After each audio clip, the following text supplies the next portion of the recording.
Sorry, I'm running late. For those that are new, that have never been here before for this pre-trip inspection,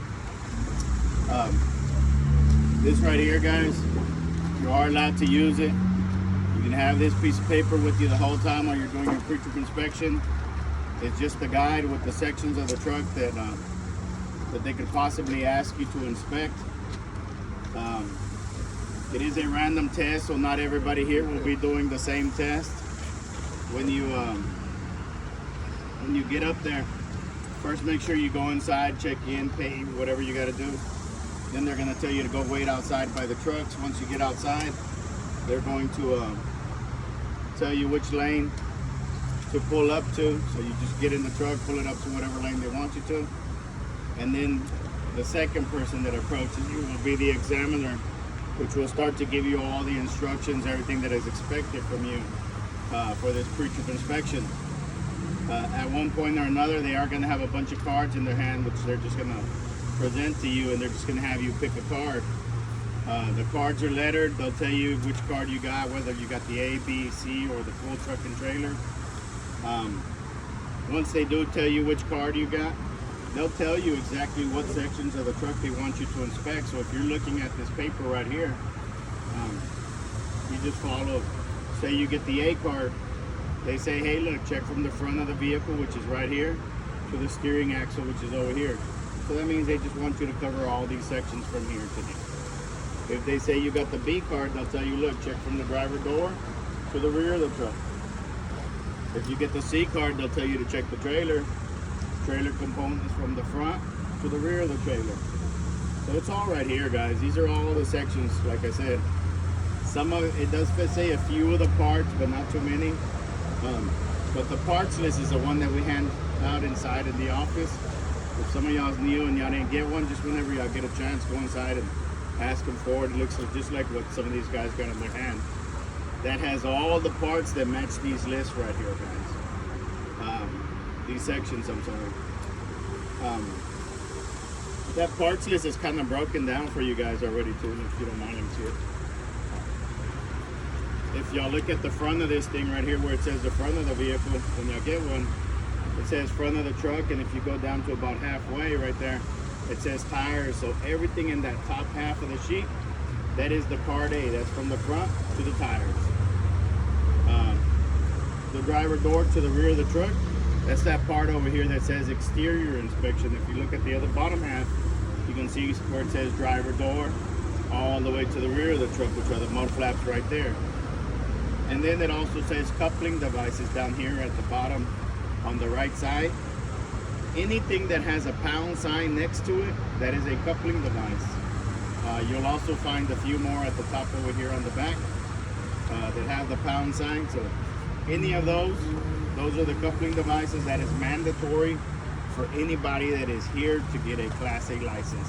That's this section of the truck right here, everything that joins this truck and trailer together. And then if you look at the other bottom half, the back side, it says trailer, which would be the C card, which is everything on the trailer from the front, where you see headboard all the way to the rear of the trailer right there, all these parts up here. And then the bottom, it says interior inspection. That's another section that's also mandatory for everybody.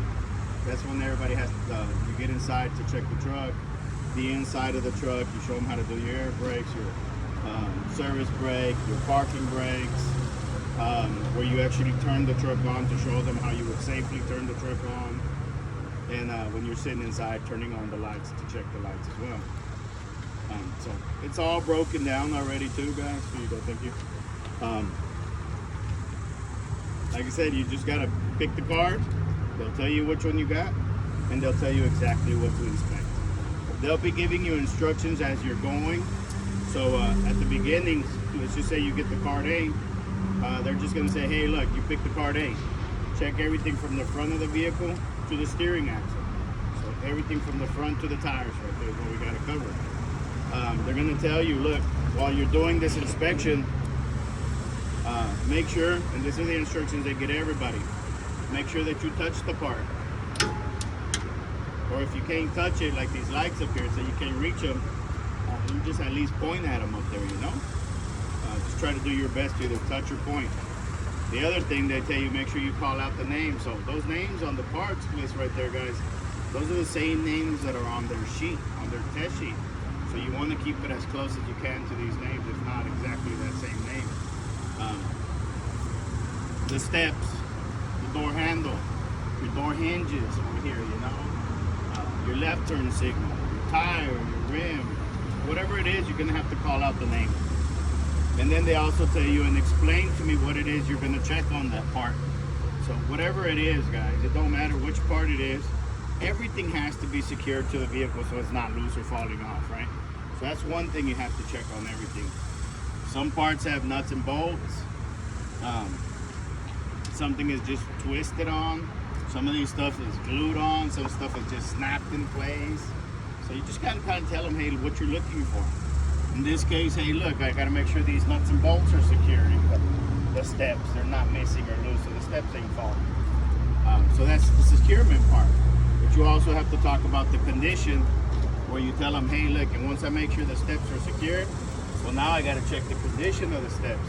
Making sure they're not cracked, bent, broken, loose, anything again that's going to cause them to fall off or me to fall off, stuff like that, you know. So touch, call out the name, and explain what you check on every single part. You have to do that. They're going to tell you that they only want you to inspect the driver's side. They don't want you to repeat everything on the other side. So if you check this door, they don't care about the other door as long as you did it good here. The only thing they want you to check on the other side, guys, are unique items, parts that you do not have on the driver's side. The exhaust, perfect example, look at it. It's on the other side of the truck. We don't have one on this side. So anything like that, 5 or 6 parts on the other side, guys, I'll show you which ones they are. But everything else is going to be only on the driver's side. You are being timed. It's going to be a 45-minute test. It doesn't matter which car you get. If you're just doing certain sections or the whole thing, it's still just 45 minutes. So you got to pace yourself, make sure you don't take too long on the stuff. And once you finish the first section, like, hey, check from here to here, okay. You check from everything from the front to the tires. Once you finish it, they're going to tell you, okay. They're going to ask you, are you done? You covered everything? Yeah. Or hold on, you know, let me look again, you know, whatever it takes, you know, make sure you don't leave anything out in whatever sections they ask you to do first. At that point, if you are sure that you're done, just say, yeah, I'm done, okay. And then they'll tell you, okay, well now I want you to do this, or I want you to do this. And they'll just be giving you instructions as you're going along. The only time they don't give you instructions more than one time, pretty much, is when they say, hey, look, I want you to do the full truck and trailer, touch, call out the name, explain everything on the truck, let me know when you're done. That's it, you know, because they're telling you to check the whole thing. There's no in between. They won't be telling you, hey, look, do this, now do this, hey, do this. No, because when they say full truck and trailer, you have to do it all. And really, guys, it doesn't matter what order you do anything, as long as you cover everything. So if you feel like you have trouble remembering the parts over here on the back of the truck, I would suggest start there, you know. Cover everything that you tend to forget first, you know, so you don't forget it, and then move on wherever. Because you can be jumping back and forth, you can do it however. I mean, this is here to help you try to keep everything in order, but you don't have to use it if you don't want. Let me go ahead and start, and I'm going to do a part A, and then I'll do another one after that, and I'll try to do as much as I can here. But I'll do the part A, guys, where I'm going to start with the front of the vehicle right here. I'm going to check everything from the front of the truck all the way to the steering axle, which is right here. So really, I'm going to check all these sections up to where it says tires right here. And like I said, this is here, and we keep this in the truck for everybody to use it. If you can't find this in the truck, guys, it's called this memory aid. The examiner, the person that's going to be grading you, they have one on there, so hey, I can't find the memory aid in the truck. Do you have one I can borrow? You just simply ask them for it there, you know, and they'll let you borrow one if they have it. So you can make sure you try to use one. So let me start.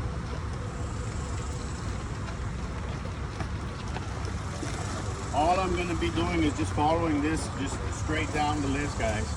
The very, it's kind of in a bad section. Let me back it up just a little bit. get you a little better.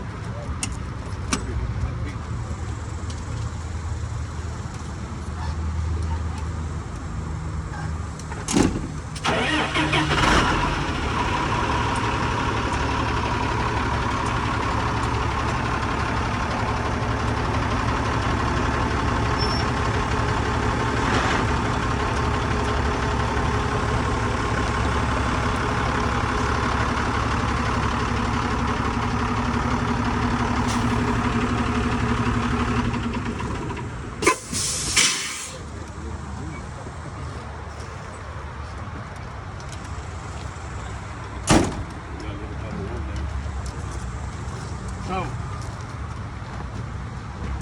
once they say start, you just, hey, okay, I'm ready. First section, front of the vehicle. It's three things, guys, when you approach the vehicle that you got to check. One is to make sure that this truck don't have any major damage. So don't just say, hey, look, I'm looking for major damage. Tell them what you're looking for. Hey, look, I'm looking for broken parts, falling parts, dragging parts, loose parts, any damage to any parts on the truck that won't allow me to drive it down safely down the road, you know? That's what you're looking for. The other thing that I have to do is check it for leaks. Two types of leaks. We got to check for fluid leaks and we got to check for air leaks. If you're checking for air leaks, you just tell them, hey, look, I'm just walking around listening, making sure I don't hear air leaking from any hoses or any parts. If I'm going to check for fluid leaks, well, I got to look under the vehicle because everything would be dripping down to the bottom. So I want to be looking especially around the engine, the transmission down there, you know, the fuel tanks, radiator, anything that has a lot of fluid in it that would leak. So we make sure we don't have drips, puddles, stuff like that under the vehicle that's representing a leak of fluid. Once you're done checking for leaks, well, then we want to look at our tires. We want to make sure none of our tires are low or flat real quick, that those are also all good and ready. And like I told y'all last week, there's some videos where the guys say, hey, look, I'm also making sure it's not leaning. You can go ahead and tell them that too if you want. But we're going to get more into detail anyways for the suspension section. You don't want to waste too much time on this first section, guys. Just real quick, run them through what I just told you. And that's the first section. And we're done with it. The next one says lights and reflectors. So now all we want to do is just cover nothing but lights and reflectors. And right away you can see you ain't got no reflectors, so you can say, hey, look, there are no reflectors for me to inspect on this truck. But I do have all these lights, so you just tell them that and then start checking lights. Remember, you got to call them out. Hey, look, this is a headlight. This is my left turn signal. That's my right turn signal. Those 5 up there are my clearance lights. What am I checking first? To make sure that they're all securely mounted. In this case, look, most of them have screws. So that's what I'm going to make sure that none of them are missing the screws. They are all in place. Nothing's loose or falling. Condition, again, like I said earlier. Well, look, we got to make sure to check them that they're not cracking or breaking. There's no moisture inside, stuff like that. That's not going to allow for these lights to work. That would cause them to burn out. Another thing you got to tell them about lights is you got to make sure that it's the correct color of light. Headlight should always be clear or white. The turn signals and the clearance light should be amber. Functions. I got to make sure all the functions work. This headlight has 2 functions. I got to check the low beam and the high beam. The turn signals left and right, but together they're 4-way flashes, so I got to make sure all those functions work there. The clearance lights, those just turn on when we turn the lights on, so we just got to make sure they all work. And that's it. And that right there covers all your lights and reflectors.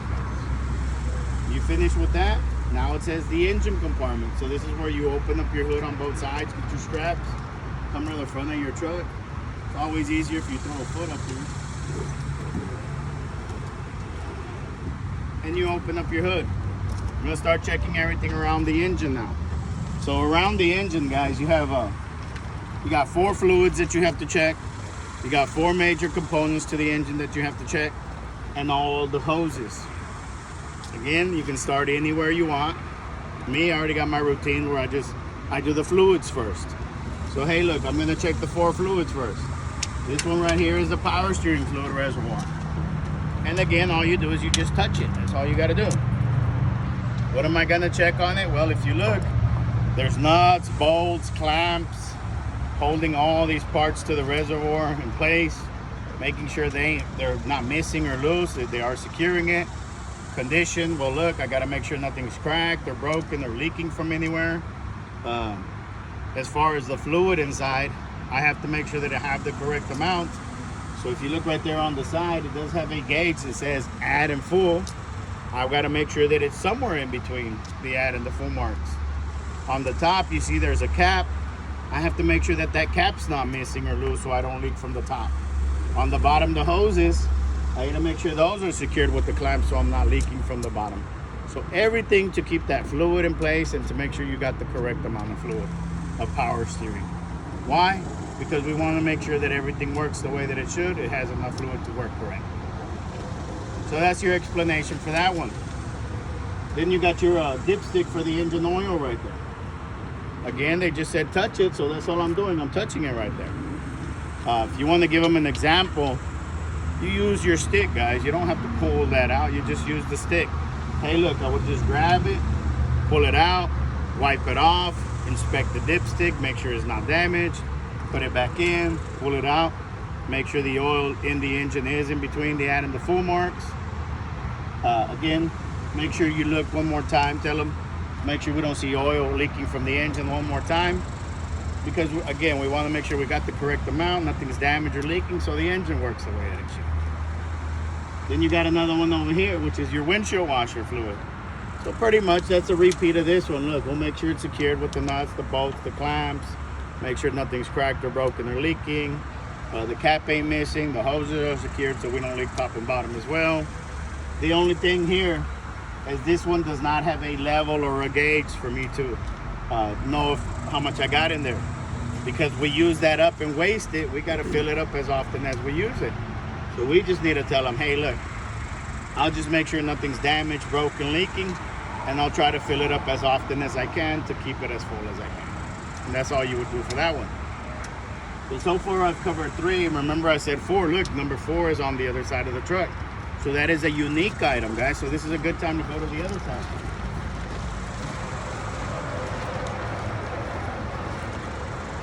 So you come over here and you identify it, the engine coolant reservoir. And the same thing again. Look, there's nuts, bolts, clamps holding everything that we're going to make sure ain't missing or loose. Condition. Check that nothing here is cracked or broken or leaking from this one. The cap ain't missing or loose so we don't leak there. All the hoses have the clamps tight so they don't leak around the edges of the hoses. And this one has this little glass, this little sight glass right here. You just got to tell them, look, I just got to clean it, look inside right there, make sure I can see the fluid up to that glass. That's how I know that it's full. So that's all the fluids. After the fluids, well, now there's 4 parts that we have to check. Look, right here, that's my alternator. So you just identify it. And if you look at the alternator, well, we got to make sure it's securely mounted. And right away, you'll see that there's nuts and bolts everywhere holding it in place.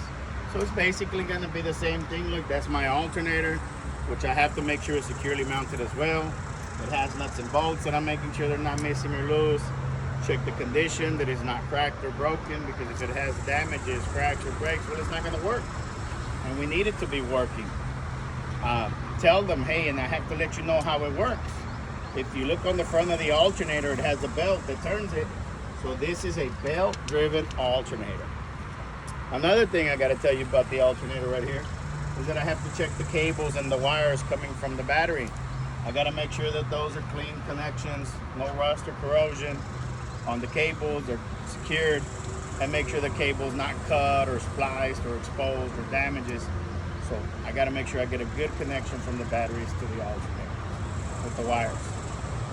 So all of that pretty much, guys, pertain just to the alternator. So that's 1. Number 2, we just mentioned it, the belt, right? Hey, look, now that I'm done checking everything on the alternator, now I want to go ahead and check the belt. There's another part that I have to check. If I push on it, I want to make sure that it's not that loose. When checking belts, I should make sure that I do not have more than 3/4 of an inch maximum of slack or play. And I also have to check the belt condition for cuts, frays, wearing, tearing. loose fibers, cut fibers, whatever. There's a lot of stuff you can say, guys. Just say a few of those things. So remember, the securement, no more than 3/4 of an inch. No abrasions, cuts, fraying, rips, tears, wear, whatever, as far as the condition of the belt. So that's two, the alternator and the belt. The third one would be your water pump, which is directly below it right here. And the easiest way to find it, guys, is look, just follow the hose with the stick, and you just keep following the hose, and right there you see that it's connected. Well, that's your water pump at the end of the hose. So you identify it and you say, hey, look, now I'm gonna check the water pump right there. Right away, you'll see that it has nuts and bolts too. I'll make sure it's secured with the nuts and the bolts, and I'll check the condition that it's not cracked or bent or broken as well. Because if it's broken, what's gonna happen, it's gonna leak and it's not gonna work correctly. So that's what I'm checking, to make sure that it's not leaking, that it is working, it's not damaged and secure. How does it work? Well, if you look in front of it, it has the same belt. It has the same belt that the alternator has, that I already checked for you for the play and the condition. So it's also belt driven. The water pump is belt driven as well. So now, the only thing left on this side, guys, to check that is unique are all these hoses. All of them, touch as many as you can. All of them together in general. You don't have to say, hey, look, this is for the filter. Hey, look, this is for the coolant. Hey, no. Just, hey, look, I got to check all the hoses and just try to touch as many as you can. And look, I got to make sure to check that the clamps are tight and secured on both ends. Some of them have fittings that I also have to make sure they're tight, securing them on the ends. But again, no leaks, no damages, no cuts, no abrasions, no bulges. As far as condition is what we're looking for. Because none of these hoses should be leaking air or fluid, whatever's inside of them. Once you finish with those parts, you go back to the other side.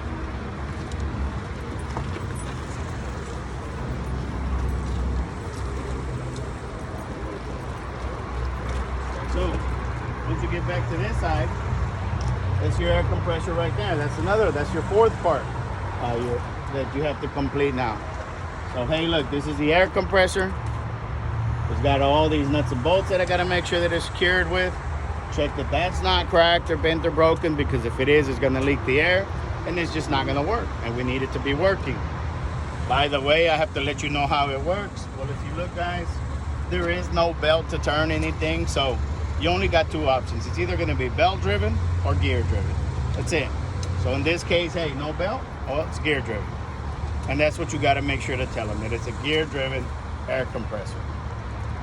Just like I checked all the hoses on the other side, look, I got a bunch of hoses over here too that I got to make sure they're secured with the fittings, the clamps, no abrasions, no bulges, no cuts anywhere, no air leaking or fluid leaking from these also. So 4 fluids, 4 parts, hoses. That's all your engine compartment right there, guys, that you have to cover. Just remember, it's a total of 10 things, 4, and 1 for the hoses on each side.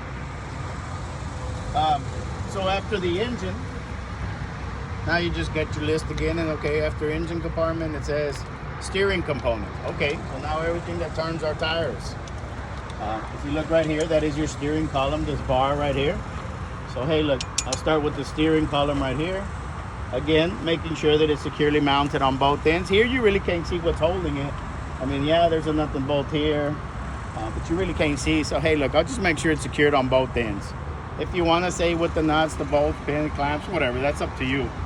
But if you can't really tell, I would suggest you don't mention it, you know? Just, hey, look, it's properly mounted or securely mounted on both ends. It's not loose or falling. Should be good enough. As far as the condition, well, look, anything that you see that's long and straight like that, hey, look, I got to make sure it's straight. It's not cracked, it's not bent, it's not broken. You could even say twisting in this case. It's got to be in good working condition. Right here, right away you see grease. Anything that you see grease on, guys, you got to call it out. Hey, look, that part needs to be filled with grease so it don't wear out from all the movement back and forth, you know. One other thing that we check on our steering column is to make sure that there's not too much play in it. We check either in the steering wheel or we check right here.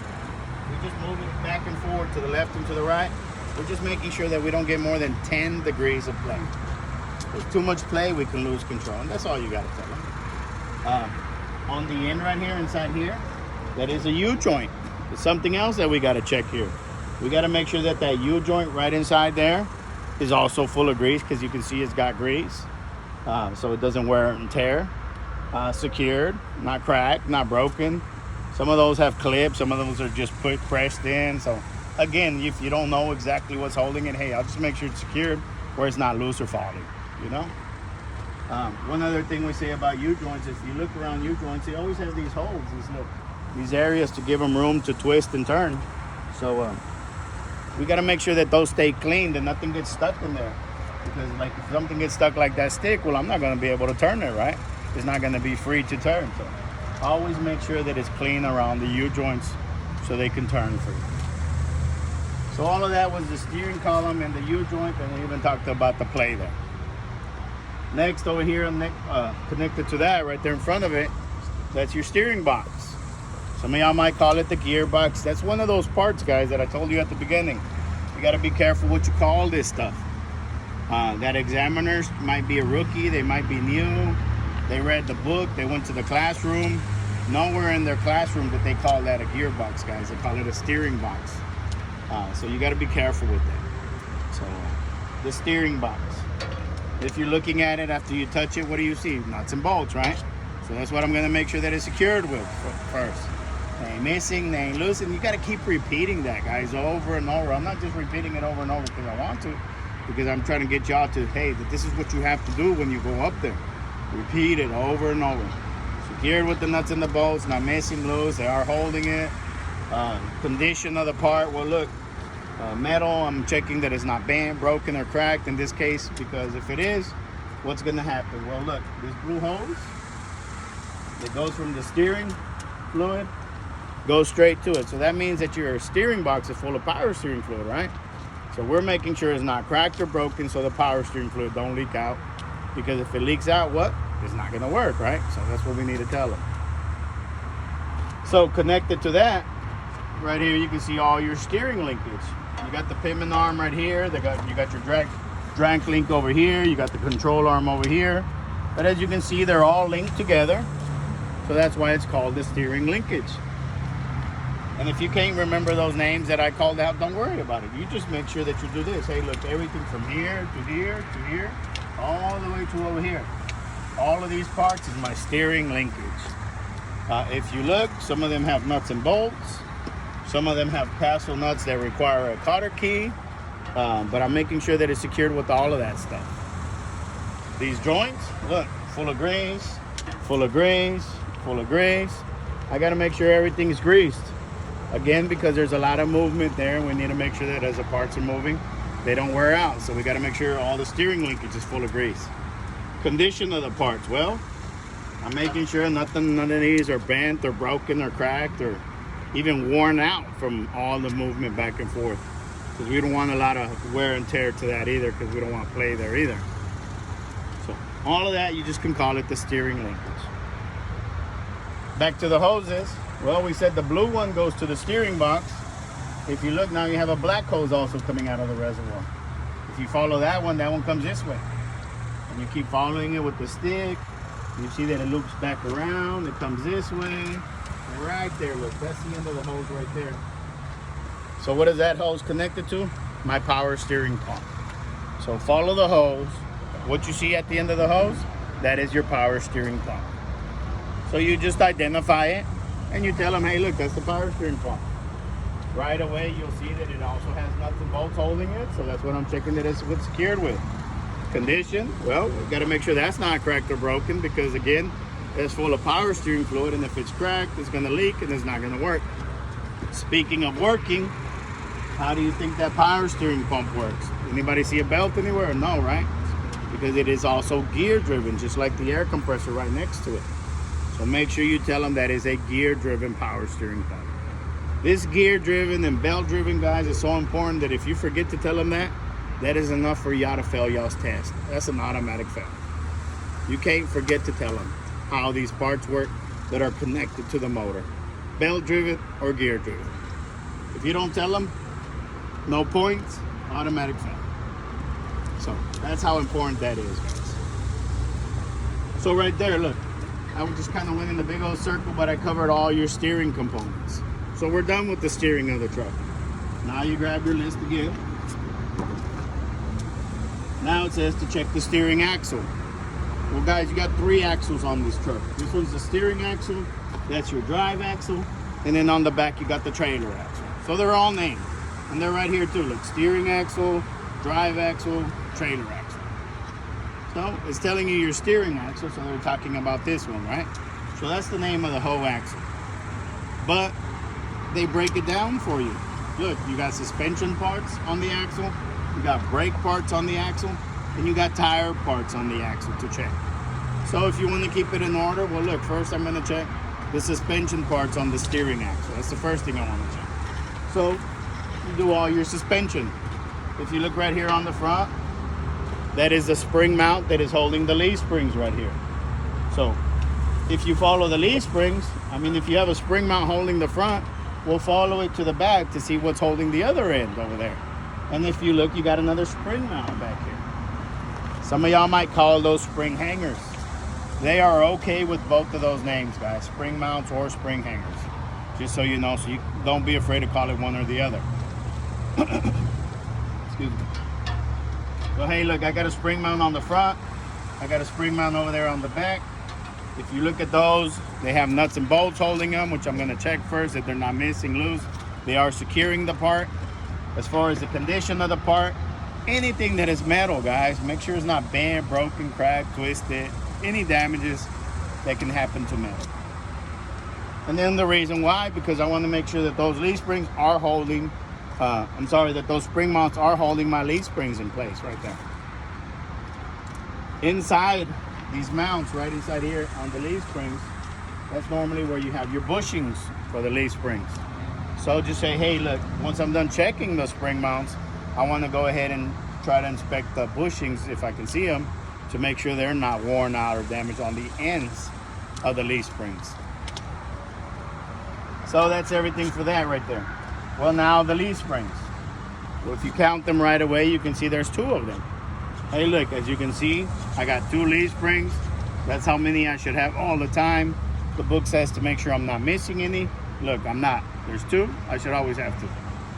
The other thing, the securement, like I said, on everything else. Well, those have to be secured to this spring mount. They got to be secured to that spring mount. And they also got to be secured right here in the middle to the axle. So I got to make sure to check all 3 points of securement. Condition. We'll look at them. They're straight from this end to that end. Laying down one right on top of the other one. Nice and straight and parallel. So that's what we're looking for. Straight, parallel. Again, none missing, all secured. But you also want to make sure to tell them that you're going to check that they are not shifting or they're twisting to the sides or zizzering, you know, like with a pair of scissors, how they shift, you know, at one point or another. So, because if you see those things shifted or zizzering, they're no good, guys. They're cracked, broken, loose, they're just damaged, they're no good. So that's why they tell you to look for that. Holding them right here in the middle, if you look, there's 2 U-bolts. They look like big old U's, but they're bolts because if you look at the bottom, you'll see the nuts that are holding them on the bottom. So it's the bolt and the nuts. I got to make sure the nuts ain't loose or missing, and I got to check that the U-bolt is not cracked or broken. It is holding the leaf springs to the axle the way they should. And there's 2, that one and that one. And that's all you got to tell them for the U-bolts. And then you got the shock absorber, which is this one over here. Anytime you hit those guys, they pretty much ring like bells. Right there, that's how you know you're hitting your shock absorber. And that one, if you look at it, those are straight up and down. And they have a nut and bolt on the top, and they got a nut and bolt on the bottom. So I got to make sure that this shock absorber is secured on the top and the bottom with the nuts and the bolts. I have to make sure that it's straight. I got to make sure nothing is twisted, bent, cracked, broken. And most important, don't forget, I have to make sure that the shock absorber is not leaking the fluid that's inside of it. Because if it's leaking, it's not going to work. And again, remember, we're checking everything to make sure it works. Holding your shock absorbers, well, if you look on the top, it has its own mounting bracket. So that's your shock absorber mount on the top. If you look at the bottom, there's also another little bracket right there holding the bottom. So just tell them, hey, look, I got to check both shock absorber mounts.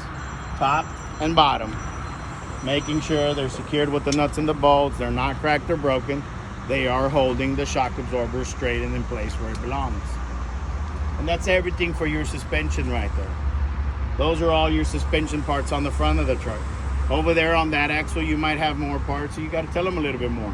But here, that's all we have. Now the brakes.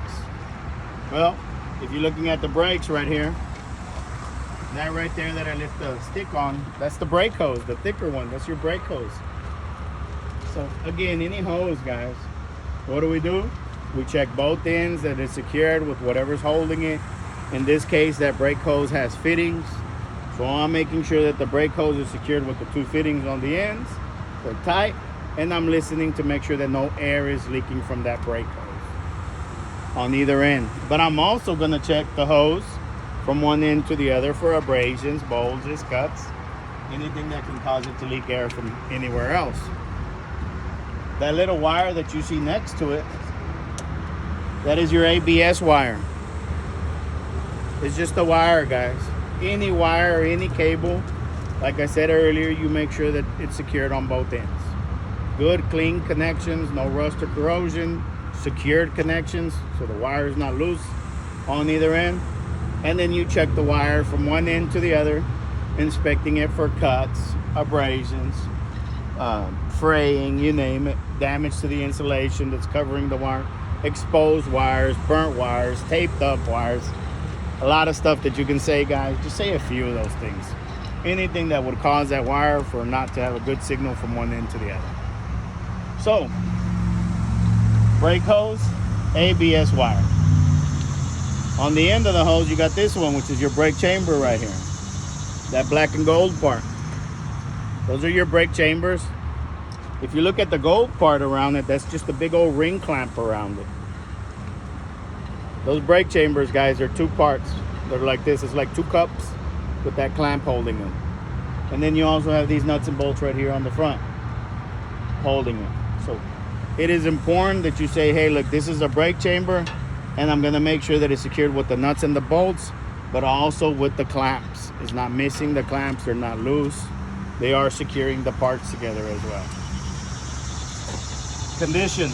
Well, all metal again, so what are we checking? Nothing's bent, broken, cracked. In this case, I think the book even says make sure they're not dented, stuff like that. Okay. All of that, why are we checking for all those damages? Because again, we need to make sure that it works correctly. That when we apply the brakes, we make sure to listen that no air is leaking from that brake chamber. Because if it's cracked or broken, well, it's gonna leak, and then we're not gonna have brakes. So make sure to tell them, I gotta check that nothing is cracked or broken. So when I push on the brake, I listen that no air is leaking from it, and it works. Sticking out of the front right here of the brake chamber, the one that looks like a fork coming straight out right here, this one right here, that is the push rod. And the one going down, that is the slack adjuster. Anytime, guys, you're gonna mention those, talk about them together. Just make it easier on yourself. Hey, look, this is the push rod, this one's the slack adjuster. What's holding them? Well, look, there's pins, there's cotter keys, there's nuts and bolts. All of that stuff is holding the 2 in place. I'm making sure it's not missing or loose. And then I'm gonna check again the part, the condition. All metal, nothing's cracked, bent, broken. So everything works the way that it should. Grease. Look, you see grease right here on the side of the slack adjusters? We also have to make sure those are full of grease so they can adjust easily back and forth. The most important thing, though, that you have to tell them about the slack adjuster and the push rod is, though, and you can't forget this because, again, this is one of those important things that you got to tell them is, look, when I'm checking the slack adjuster and the push rod that is secured, is not cracked, is not broken, I also have to make sure that I have to chalk up one of the tires. I need to go inside and release the parking brake. So that will allow me to pull on the slack adjuster and push rod right there. And when I pull, I got to make sure that I don't have more than 1 inch of play. Because if I have more than 1 inch of play, well, either they're not adjusted correctly or they're just not working correctly. So don't forget to tell them that, guys, when it comes to the slack adjuster and the push rod. Because that and one more thing could cause you to fail the whole test as well. If you look inside here, I'm trying to leave the stick on top of it. Right there at the end of the stick, those are your brake drums. It's the one on the outside. It looks like a big old circle, a big old drum. And then if you look inside of that, you'll see the brake shoes that are pushing up against it. The only thing is that they don't call them brake shoes, guys. They call them brake linings, you know? So I have to make sure to check the brake drum, and I also have to check the brake linings. Individually, if I'm checking the brake drum, I'm making sure they're securely mounted, they're not cracked, they're not bent, they're not broken, but I also have to make sure that they're not worn out or rusted out. The lining on the inside, right, same thing right there. Securely mounted, not cracked, not bent, not broken, worn out, rusted out. The book says make sure those are not dangerously thin. You might ask yourself, well, what do I know what dangerously thin is gonna be here? I've never seen any in my life, you know? Guys, when they're new, they're 1 inch thick. When they wear out and you only have about 1/4 of an inch or less, that is considered to be dangerously thin. So if you wanna tell them something like that, hey look, I gotta make sure they're thick, not less than 1/4 of an inch. Otherwise they are dangerously thin. And if you look right in between the two where they meet, where there's a little bit of a gap in between, a tiny little gap, you know? So we want to make sure that no oil or grease or any debris gets in between our brake drums and the lining, because otherwise oil or grease, when you hit the brakes, well, it's not going to want to stop, right? It's going to just keep slipping and turning. And we needed these things to stop the truck right away. So check that it's always clean of debris in between the two. And that right there, guys, is all your brake parts from right there to right there. At least the ones that you got to cover. People always ask me, what about the gas cams? What about these other rods?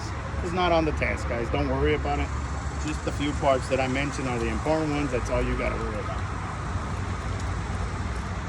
So after brakes, now it says check your tires. So now we got to check everything on the tires over here. So if you're looking at the front tires, guys, most vehicles just have one tire on the front, right?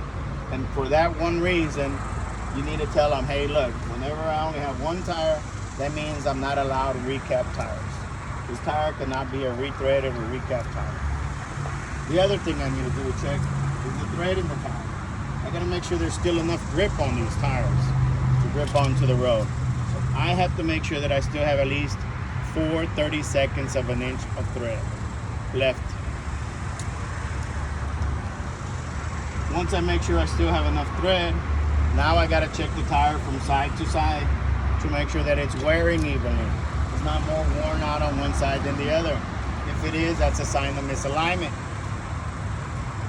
The side walls, where you got the inside and the outside side walls, and all this thread, we gotta look at everything, the sides, the top, the bottom, everywhere, to make sure we don't have abrasions, bulges, cuts, nails, screws, any holes, any damages are gonna cause these tires to go lower flat. On the sides right here, if you look, that's where the tire is mounted onto the rim. Well, we got to look at both sides. We got to make sure that our tire isn't slipping off or coming off of the rims anywhere, you know, that it's mounted evenly all the way around. And most important, what do we have to check? The air pressure in the tire. So now once we check it for damages, make sure that we got enough thread, everything is good, it's mounted, we got to find the valve stem, because that's where we check the air pressure. So you tell them, look, now that I'm done checking the tire, I want to make sure to check that valve stem right away. Make sure that's not damaged or loose or leaking air, because that's where we check the air pressure, right? And when we check it, we want to make sure that this tire, you can tell them 2 things, guys. Make sure it's filled to the manufacturer's specification, or make sure that it has at least 100 pounds of pressure, that it's got enough air pressure. But that's everything for the tire, and it's a lot. You got to tell them about the thread, the condition, and the air inside the tire. Next, you have your rim. Hey, look, now I want to check this rim. Right here, look, those are the lug nuts securing it, so that's the first thing I want to make sure, that the rim is securely mounted. But I also want to check the condition just like I did on the tire on both sides. Check the rim on this side, check the rim on this side, making sure it's not cracked or bent or broken from either side. And make sure that nobody tried to repair this rim by welding on it, because that actually damages it more than fixing it, because they don't know what they're doing. So make sure we don't have any illegal welds that would weaken or damage the rim.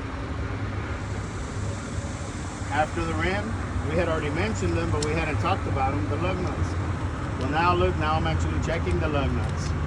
There's 10 of them. I'm making sure none of them are missing, none of them are cracked, none of them are broken, none of them are loose. Making sure also that I don't see any shiny metal or rust trails around them, because those are signs that they're loose or becoming loose. The one on the inside are called studs. They look just like bolts, but they're called studs because they're always just pointing straight out. They shouldn't be twisted, bent, cracked, broken, and the thread shouldn't be stripped or worn. Then you get your stick and you circle inside here, guys. You stick it inside here and go like this in a circle and say, hey, look inside here. There's a hub oil seal that I have to make sure to check.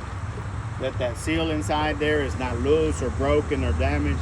It's not leaking any of the oil or fluid inside there, grease, whatever it might be. It can be several things depending on the manufacturer, you know. So I just want to make sure that it's not leaking around the hub oil seal. And once I'm done checking that it's not leaking, well, look, we got to make sure to look inside the wheel hubs to make sure that they do have the correct amount of oil or fluid, grease, whatever is required for it.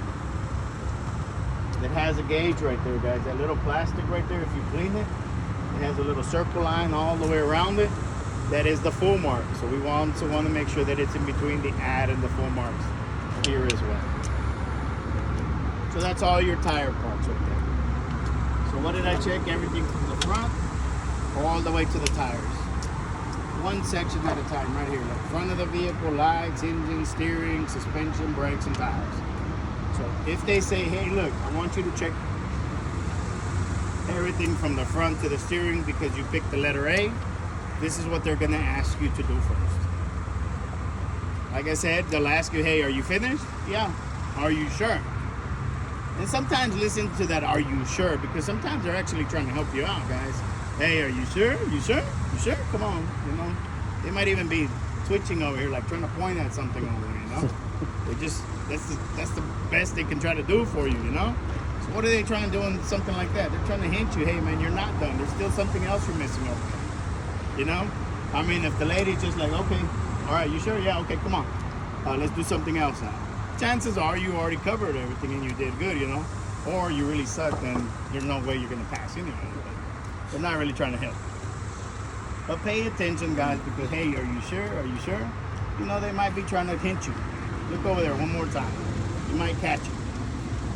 So, hey, well, hold on. Let me see, did I check everything on my engine, my four fluids, my four quarts, all the hoses, the belts, the steering, the suspension? You know, you might catch something if you look back, you know?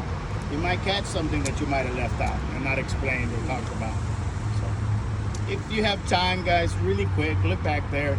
Make sure you try to go over it one time real quick if they ask you more than one time if you're sure, guys, you know? But in this case, hey, look, I covered everything. Okay, you done? Yes, I'm done. Okay.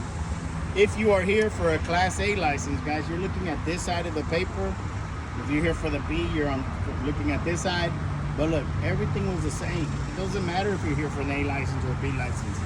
It's the same parts of the truck that have to get covered up to this point. Are you finished? Yes. Okay, you're here for an A license? Yes. Okay. Well, then I want you to check the coupling devices now on the truck and the trailer. But let's say this guy's here for a Class B license. He's looking at this side. They're going to be like, okay, well, you're here for a B, so you don't have to do coupling devices. I want you to do this. I want you to check the inside. He's going to get different instructions from me at this point. So if you are here for the A license, they're going to tell you, okay, well, look, now check the coupling devices.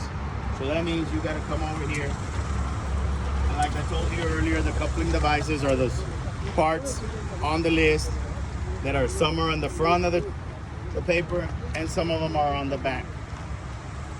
But everything that joins this truck and trailer together, guys, is a coupling device. You got the electric wire, you got the hoses, everything holding them. Hey guys in the back, hey guys, no talking please. If you don't need to hear this, walk away, get a little further and then come back. But don't be talking. So look, this green one, this is my electric wire. What do I have to check here? Well, I gotta make sure that that wire is secured on both ends, right? So I gotta check this end And I gotta check this in. Make sure that they're good, clean connections, they're not loose, the wire is secured on both ends. Just like any wire again.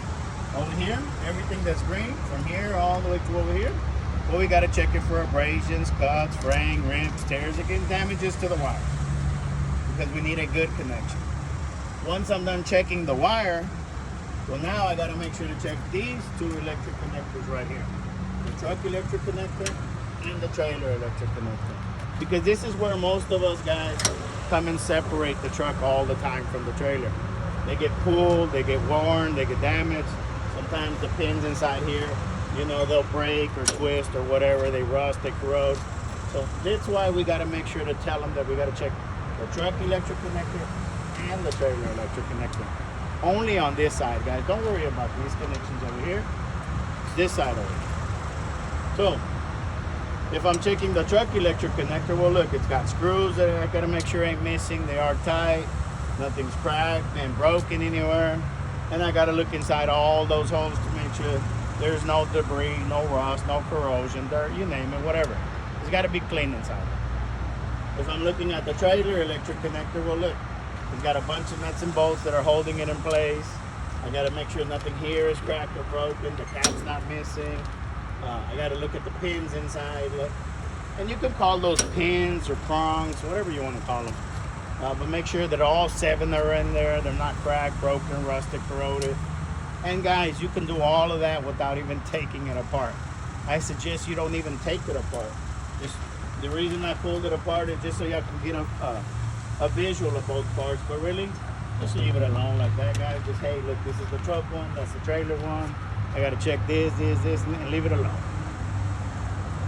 And the cap actually is a clip. It's a locking cap. It has a clip right here that locks the two from keeping them from separating. I mean, it's not the best lock, but it works. It helps a little bit. So just remember the electric wire, the truck electric connector, and the trailer electric connector. 3 parts to that.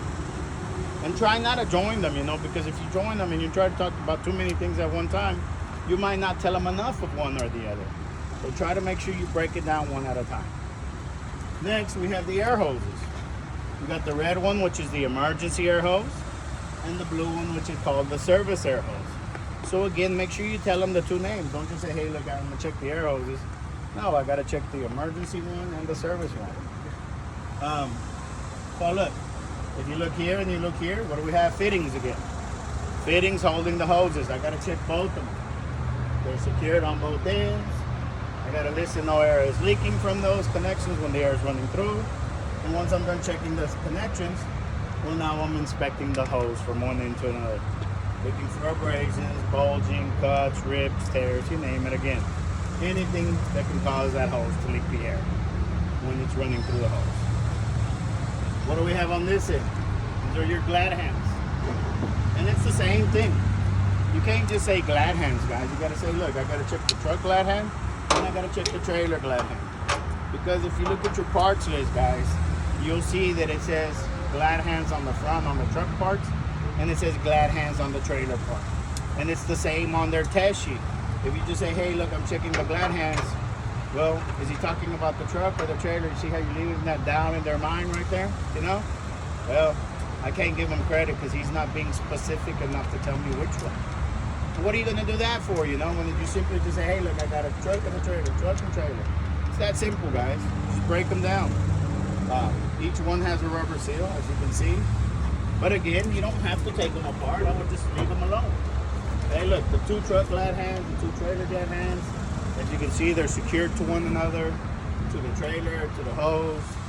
I'm making sure nothing's cracked, bent, broken. I'm listening that no air is leaking, especially from the rubber seals that are inside here and inside here. And you see how I even identified where they're at? Make sure those ain't ripped or torn so the air don't leak from there either. And again, everything works the way it should. Break it down, guys. Break it down. And if you, like I said, preferably don't take it apart, because if you've been here in the past, sometimes when I break them loose like that, and then when I go to check the air brakes, we might get a leak over here. And then that's going to cause your truck to fail when you're doing the air brakes, because just from that moving of the glad hands and not putting them back the way they belong. So, at this point, we're done with everything up here.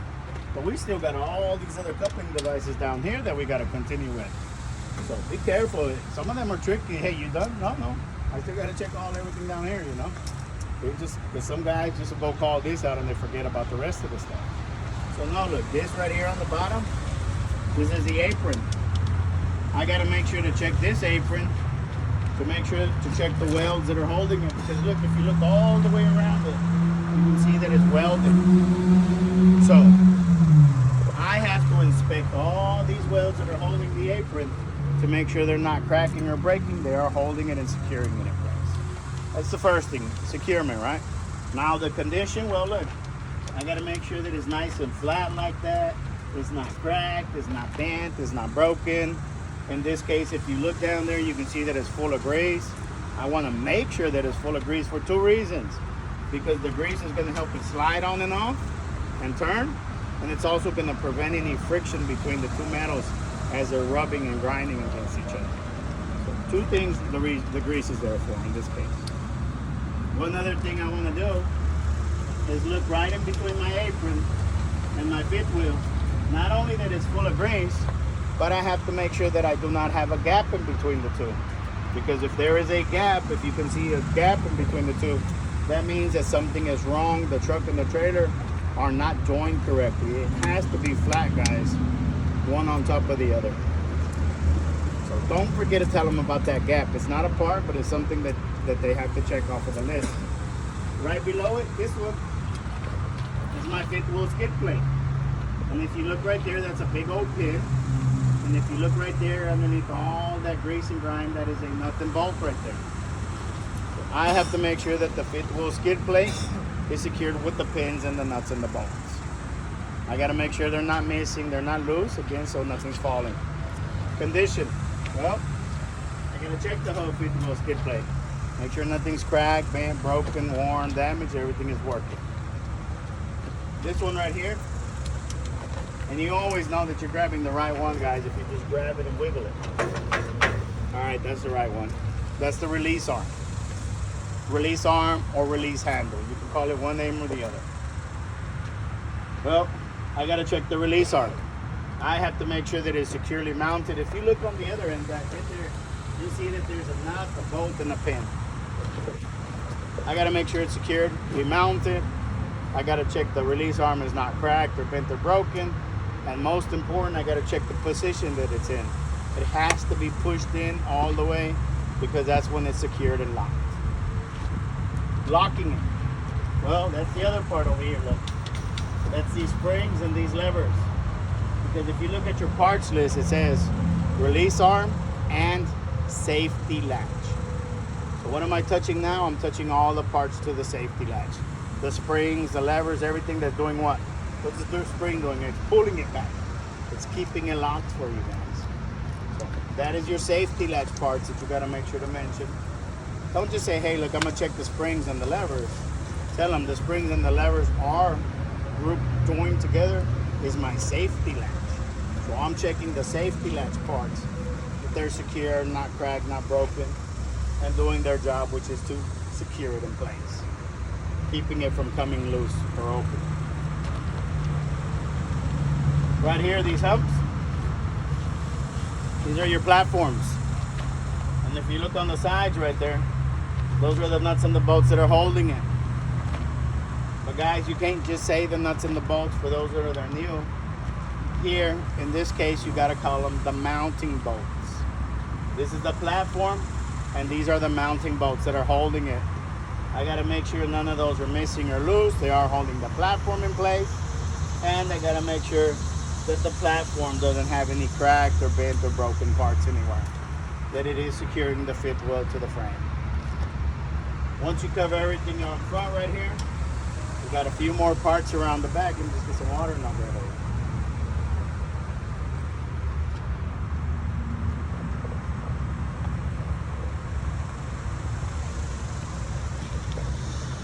So you come around the back over here, get under here, and in here. This is where you got to come and identify your locking jaws. These that you see going side to side right here, those are the locking jaws. Just like everything else, guys, I gotta make sure the locking jaws are securely mounted. They're not cracked, they're not bent, they're not broken. Hey, look, they're full of grease, so they can open and close easily. But most important, I gotta make sure that those locking jaws are wrapped around the kingpin, securing this trailer in place, keeping it from falling off. The kingpin, which is the one inside right here, now I'm touching the kingpin, which goes straight up and down. If you look at the top of that, it is welded to the apron. So what am I checking first? I'm checking the weld that's holding it. Making sure that the weld's not cracked or broken anywhere. And I'm gonna make sure that the kingpin is straight up and down, not twisted or bent. Otherwise it won't be able to slide in and out, and the locking jaws won't be able to secure it in place. Guys, those two parts right there are so important that if you forget one of those two, and that person wants you, they can fail you just right there. That's how important those two are. So, the only other thing that you have left to tell them here really is not a part. It's just you can tell them if you can remember, or if you want to tell them. Because, hey, look, this is not a sliding fifth wheel. The ones that slide, those have pins and grooves that you got to lock and unlock to be able to slide it and adjust it. This one doesn't do that, if you want to tell them that. But what you do have to tell them is the clearance over here. Look, I got to make sure I got to always have enough clearance between my truck and my trailer here, and the same thing over here. You got to tell them. I got to make sure I got enough clearance between the truck and the trailer here. Every time I turn, I'm not wrecking my own truck into my own trailer because I don't have enough clearance between them. And it's clearance, guys. It's not space. It's not daylight. It's not enough room. I have to make sure I have enough clearance. Just like down here, I said the word gap. I got to make sure that I do not have a gap in between the two. They're not listening for daylight or space or room. They're listening for the word gap, because that's exactly what it says on their test. It says gap and clearance. So, I mean, some of them might be lenient, guys, if they see that, oh man, shit, this guy needs 1 point. Should I give it to him? He just, you know, but it's up to them. They might not be in a good mood and not give you that 1 point. And if you said space instead of gap, you won't get it, you know? So, everything I covered right there, guys. Coupling devices. Some more truck, some more trailer. We identified the most important ones, which are these right here that you separate those. Once you finish, same thing again. Hey, are you finished with coupling devices? Yeah. You sure? Yeah, I covered everything from there to there. Okay. This is where they're going to tell you, okay, look, well, to complete the test, I want you to do an external light operations test. So that means you got to get in the truck and you got to start turning on all the lights on the front and the back of the truck to make sure they work. Even though we only checked the front section, we didn't check the back, it don't matter. They want you to turn the lights on to make sure they work. External light operations test. They're going to tell you, I also want you to do an interior inspection of the vehicle. That means we got to check everything inside. And do an engine start or a safe start. Just whatever they tell you, guys. It's the same thing. It's where you show them how to safely turn the truck on without it getting away, that it's in gear or something, you know, when you go to start it, that it safely turns on without trying to jerk them over or whatever on it. So, all of that is done from the inside of the truck. But before you get inside, if you did this, close your door.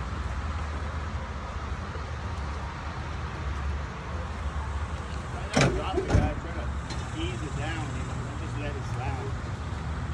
Try to ease it down, get your latches on both sides.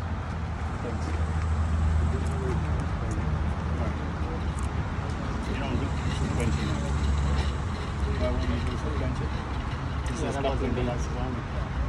That was coupling, it's not beat. Yeah, remember I'm doing the A card. If you do the A card, you only do this, only the coupling over here, and now we got to do the inside. So, this paper, guys, it only helps you with the stuff on the outside. It doesn't help you with anything on the inside. So, if all they ask you to do is the A, or the B, or the C, or the full truck, whatever, just to say you finished with everything on the outside, look, Put it in there, guys. Leave it there for the next person to use it. Do the same thing with the stick. Throw it back in the truck so somebody else can grab it and use it as well. So just remember, do the external light operations test, do the interior inspection, and do an engine start. And they'll also ask you again, do you have a question? You know what you got to do? Yeah, I got to know. Okay. So get inside, 3 points of contact, holding on to everything. Once you get inside, the best way to check the lights, guys, is asking them for help so they can help you, so you don't have to be getting out and looking at them. Hey, can you help me check my lights? Most of them are going to agree. We'll do the front, then we'll do the back. I'll call them out one at a time. Okay, I'll help you. Just turn the key forward, guys. You'll see all the lights come on, and you'll hear that clicking if you put it on the on position, which I did right there. So that's all you have to do. When they go and stand in front of your truck or behind your truck, just tell them which light you want to turn on. Hey, look, I'm going to turn on the left turn signal. You turn it on. If it's working, they'll give you a thumbs up. Or okay, it's good, whatever. Right turn signal. It's good. Four-way flashers. They're good too. This button right here, guys, all the way in. It's your lights. Excuse me. That'll be your headlights.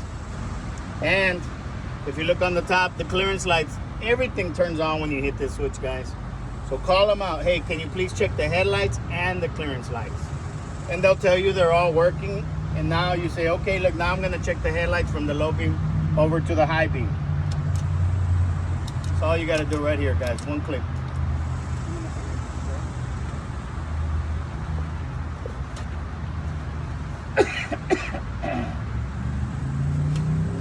Oh, excuse me.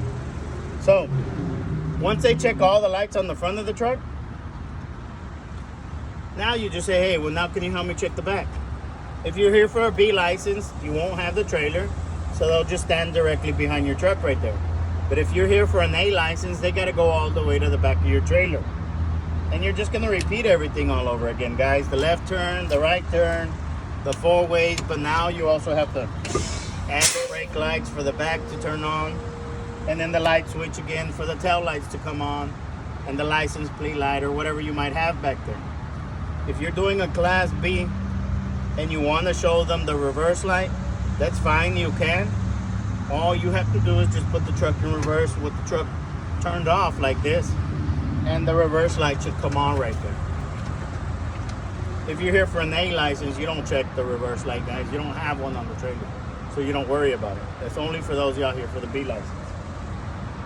And if you forget to check it, don't worry, because they ain't gonna fail you for not checking the reverse light.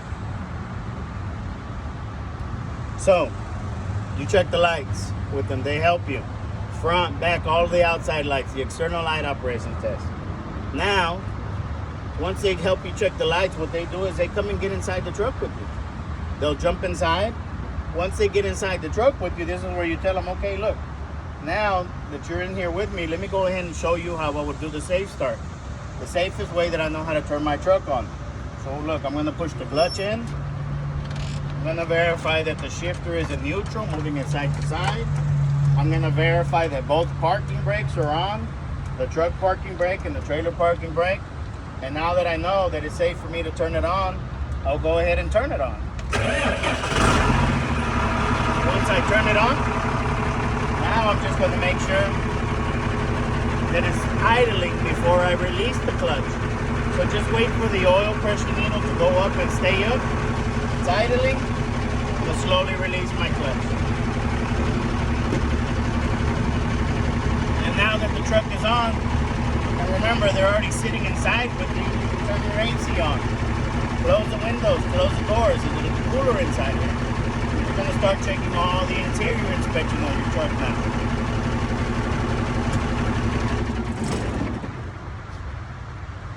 It's best that you leave it on, so you check everything with the truck running. Everything will work. It'll build up the air pressure. You don't have to wait for it later.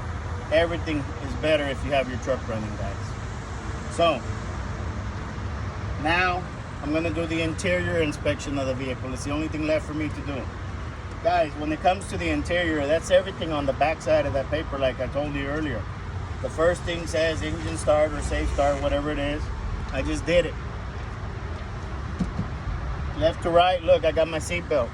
I'm checking it for rips, tears, frame, making sure it's securely mounted, making sure it adjusts to my body because that's what I'm doing. I'm stretching it out, adjusting it. And now I'm making sure that the locks or the buckles over here lock and unlock, that it works both ways. After I check my seatbelt, I want to go ahead and check the windows. Look, I need to check all of them though. I need to check these windows. I gotta check those windows. I gotta check the back windows, making sure they're all clean, they're not cracked, they're not broken. There's no obstructions. All the seals are not ripped or torn, so I don't have leaks or loose windows. But most important, besides the windows, I gotta make sure to check the windshield as well. Guys, if you forget about the windows, that's okay, but you do not want to forget about the windshield. Look, the windshield, same thing. It's got a seal around it, make sure it's not ripped or torn, no leaks. The glass is not cracked or broken, it's clean. I know several of you guys have mentioned it to me. Hey, look, do I have to tell them that I gotta make sure? I mean, it's okay if it's got small cracks, right? Just make sure the cracks are not bigger than an inch. That's up to you guys, you know. I mean, you're already kind of getting into really good details right there. But that's up to you. If you want to tell them that, that's fine if you know it. If not, hey, look, I'll just make sure it don't got a lot of cracks or breaks. It's still good enough, you know. But no obstructions, clean, no illegal stickers anywhere on the windows or the windshield. Everything good. Remember, check the seals and the windows and the windshield. So you finish with that. If you're looking at the inside of the door, you can see you got the handles, the lock buttons, all of that. Hey, look, I want to make sure all this is secured, nothing's cracked, nothing's broken. It all works on the door. Over here, look, I want to make sure the air horn works so I can communicate. Same thing with the electric horn, it works so I can communicate. And you check everything on this side. Now I want to check everything over here. Remember, this is our light switch. We already checked the lights on the outside when they were standing outside, but now they're sitting inside with you. Every single light that you turn on, guys, has some kind of light indicator on the inside. Hey, look, right now I got the high beam on. Right there, you see that blue light? That's the high beam light indicator. Look, if I put the left turn signal on, that's the left turn signal light indicator. This is the right turn signal light indicator, and as you can see, they're working. Look, this is the four-way flashers. Both light indicators are working, left and right there. And the other indicator light that I want to mention to you that I checked was the ABS light indicator. When I turned the truck on, I saw the ABS light turn on and then it turned off. But I saw it and then I checked it and it's working the way that it should. And it's staying off, which is the most important thing, meaning that it's working correctly.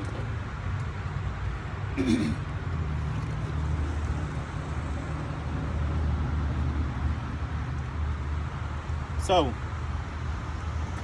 now that I checked all the light indicators, if you look right below the light switch, it's your wiper buttons. The top one says on and off, and the bottom one just says wash.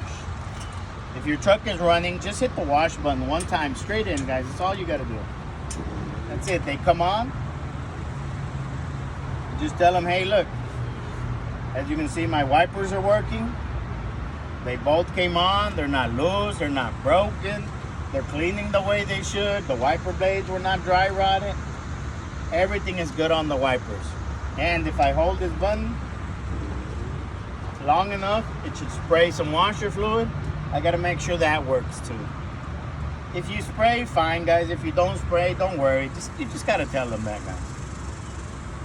So, the wipers and the washer fluid. Right here, there's 3 buttons, guys. Don't worry about them. These 3 are not important. Over here, well, we already checked the turn signals right here. We already checked the 4-ways. So we checked everything here. If you didn't check the play over there, you check the play right here. Hey, look, I gotta make sure I don't have more than 10 degrees of play on the steering wheel right here. Inside here, we already checked the light indicators. But we also have the gauges.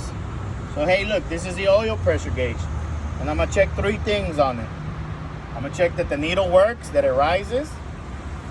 I'm gonna make sure that I check to pay attention where the needle stops, that it is showing me the correct oil pressure, so the truck works the way that it should.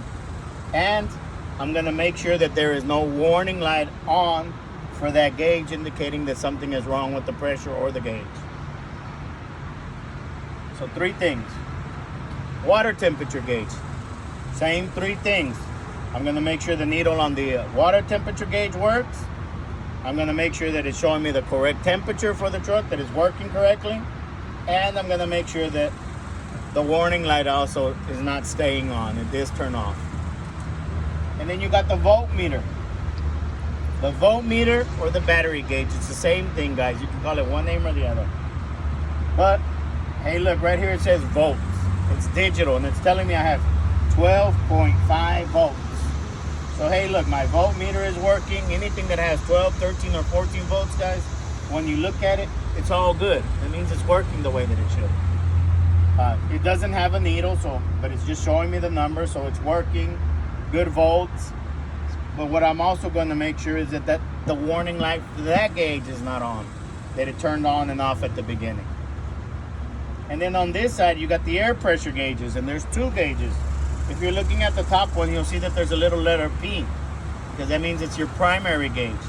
If you look at the bottom one, it has the letter S, meaning that that's a secondary gauge. But guys, that's just something for you to know. It's nothing you really have to tell them unless you want to. Hey, look, I got 2 gauges, primary, secondary. I'm gonna make sure they both work the same thing. 3 things, again, that I have to tell you. If the needle is in between 0 and 60, that means that I have low air pressure. And if I have low air pressure, I have to have the low air warning light on to let me know. That has to be working. As the pressure is building up and the needles are filling up, when it gets to 85, what I'm gonna do is I'm gonna start timing it. From 85 to 100, it should not take more than 45 seconds. If it takes more than 45 seconds, it's not building pressure up fast enough, or there's a leak, something's wrong. When the needle gets to 120, now I'm going to start to listen to make sure that I hear the governor cut in and out when you hear that psh noise, you know? When you hear that noise, that means that the governor is working, it's regulating the pressure, keeping it in between 120 and 140. So we gotta check that on there too. Oil pressure gauge, water temperature gauge, voltmeter, and the air pressure gauge. Those are the only 4 you gotta talk about, guys. Nothing else there matters.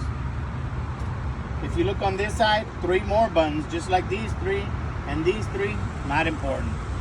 But then you got the parking brakes that you have to check. You still have the defrost that you have to check, the heater that you have to check. So before you do the parking brakes, check the heater. Hey, look, if I put it on defrost, and if I put it on hot, well, that means that I got to reach my hand up here and make sure that the air is blowing up here and that it starts to come out hot, because I'm checking the defrost and the heater together. You don't wait for hot air, guys. That's just something that you have to tell them to make sure that it's working. Parking brakes. I need to test both of them because this is a Class A, right? If you're here for the B, you only have to test 1. But, hey, look, this is Class A truck and trailer. I got to test both parking brakes. And I got to check them one by one. But I can't test them until I have the pressure filled up all the way to at least 120 or more. So if you didn't turn it on, guys, this is where you have to turn it on.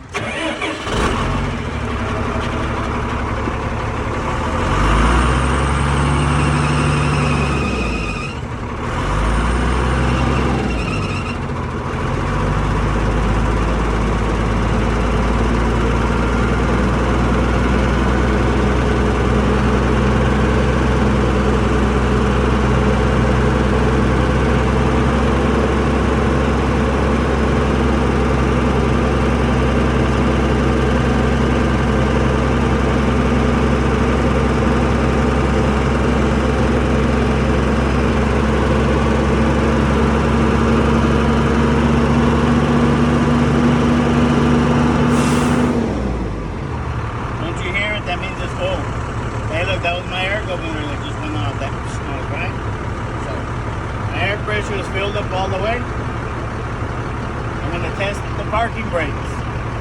I'm going to test the truck parking brake first. I'm going to make sure that it's pulled out. And what I'm going to do with the red button, the trailer parking brake, I'm going to push that one in. I'm only leaving the truck parking brake on. Now that I only have the truck parking brake on, I'm going to put it in gear.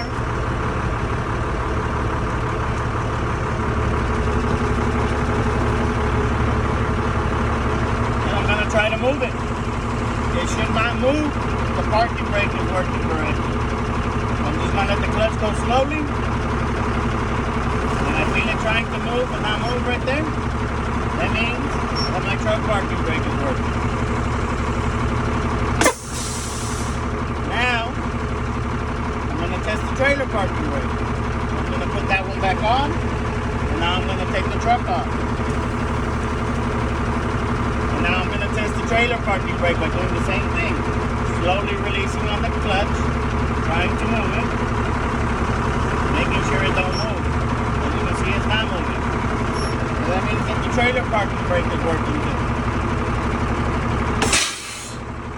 If you are here for a B license, you won't have the trailer, you'll only have the truck. You never touch the red button. You just say, hey look, I'm going to test the truck parking brake. It's already on. I'm just going to put it in gear. I'm going to try to move it. And if it doesn't move, my truck parking brake is working. And that's all you guys got to do if you're here for a B license. So parking brakes are working. This one is your service brake. So, I want to test the service brake. I want to hold it. Release the parking brake for the truck. If you're here for the B license. You're here for the A license, release the truck and the trailer. Tell them, the only way that I can check the service brake to see if it's working, I have to move the truck 5 miles per hour. When I get to 5 miles per hour, I'm going to push on the brake, make sure it stops right away, and I'm going to be holding it with 2 hands to make sure that it doesn't try to turn to the right or to the left or pull to the right or to the left. Which means that the brakes are not working and we're not adjusting. Look, grab it with 2 hands, take your foot off the brake, you slowly start to move your truck forward. Once it moves, stop. And we just tested the service brake. As soon as we fixed it, it stopped the truck, and there was no pulling, so that means that everything is working the way it should. That's the service brake. If you look over here, got a box of fuses. You should always have at least one of each, a 5, a 10, 15, 20, 25, 30. Or one of each color, however you want to tell them that. There's got to be 6 fuses, one of each. Just in case one burns out, we got a replacement. Right here inside the truck, we got a reflective triangles inside the red box. Hey look, there should be 3 reflective triangles inside that box. I gotta make sure they're not cracked or broken, they are in good condition, just in case I have to set them up to direct the traffic away from my truck if I'm pulled over on the side of the road. Right here in between me, between the seats, there is a fire extinguisher. I gotta make sure it's securely mounted so it's not bouncing around and don't discharge in here by accident. I gotta make sure that it's full. I gotta make sure that it's up to date, it's not damaged, just in case I need it, it works. Some of them are gonna ask you, hey, are you done? No, because I still have to do the air brake test now. So if I'm gonna do the air brake test, what I have to do is I have to turn the truck off and I have to get out, and this is where I have to chalk up one of my tires. So this is where you get out of the truck, guys. The DPS provides the wheel chocks, so you're gonna find wheel chocks all over the place over there on the ground, everywhere. You just gotta find 2, bring them to your truck, and put one on the front of the tire and one on the back of the tire. And once you do that, you get back inside your truck and you turn it back on to make sure that we build the pressure up all the way again.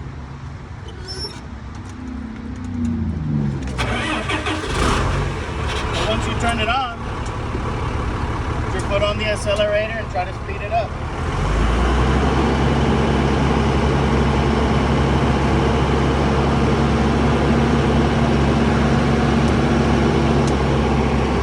If you're looking at the air pressure gauge and the needle is not moving as you're trying to speed it up, that means that it's filled up all the way, guys.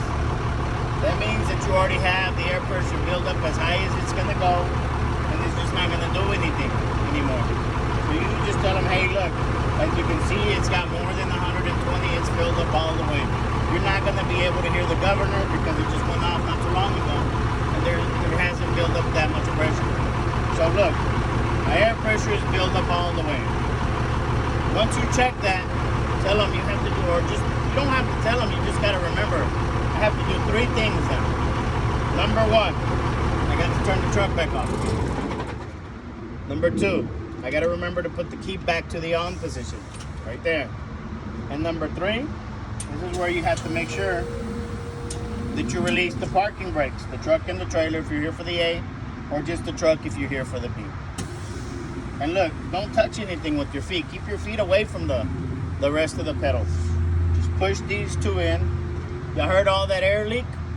Well, guess what? We don't have 120 pounds of pressure anymore. We're about 100 now because we lost all that air releasing the parking brakes right there. It's okay, guys. If you lose pressure, just wait. Let the air stop to leak right there. Hey, look, no more air leaking. It actually got all the way to 99. But that's just something you can be looking at for yourself. Nothing you have to explain to them. You just got to make sure there's no more air leaking anymore. Okay? Once it stops leaking, just say, hey, look, as you can see, it's not leaking anymore. My truck is ready for me to do the air brake test. I'm going to go ahead and start the air brake test now. Step number 1, I'm going to check this truck for leaks. The way that I'm going to check for air leaks, look, I'm going to hold the service brake down for 1 minute. While I'm holding it, I'm going to be looking at the air pressure gauge to make sure, because this is a Class A, that I do not lose more than 4 pounds of pressure. If you're here for the Class B, you'll only have the truck. You tell them I got to make sure I don't lose more than 3 pounds of pressure. But once you tell them you're checking for leaks, look, you hold it down. Y'all heard air leak again, right? So it dropped. Now we're like 94, 93. But again, it doesn't matter where it stops.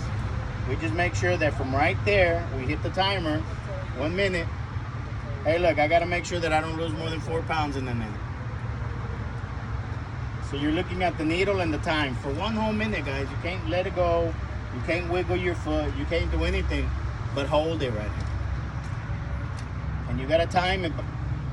Sometimes they will be nice enough to help you time it, guys, but if I were you, I'd be ready with your watch or your cell phone, whatever. Time yourself. Don't count on them.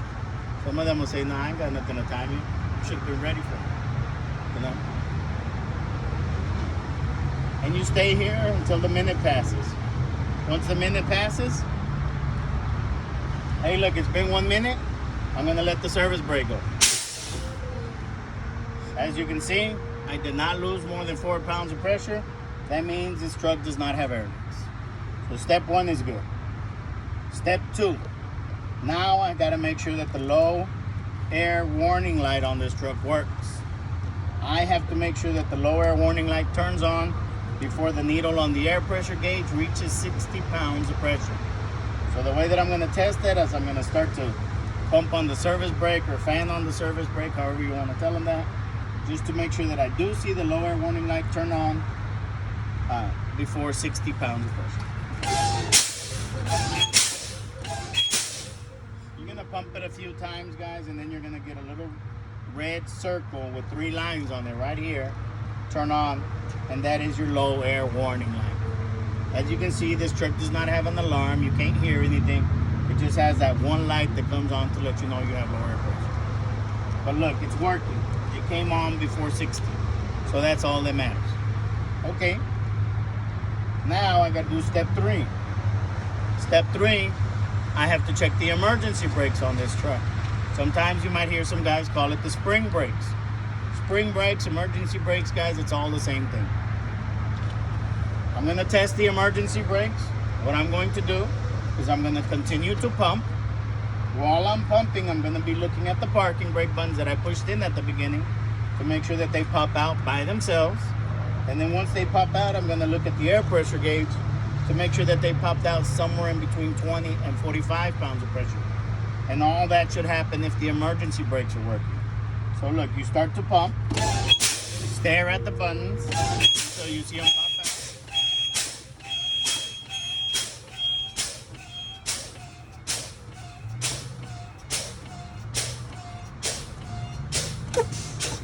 Only one popped out, so what do you gotta do? Keep going. Don't stop. You gotta make sure both of them pop out.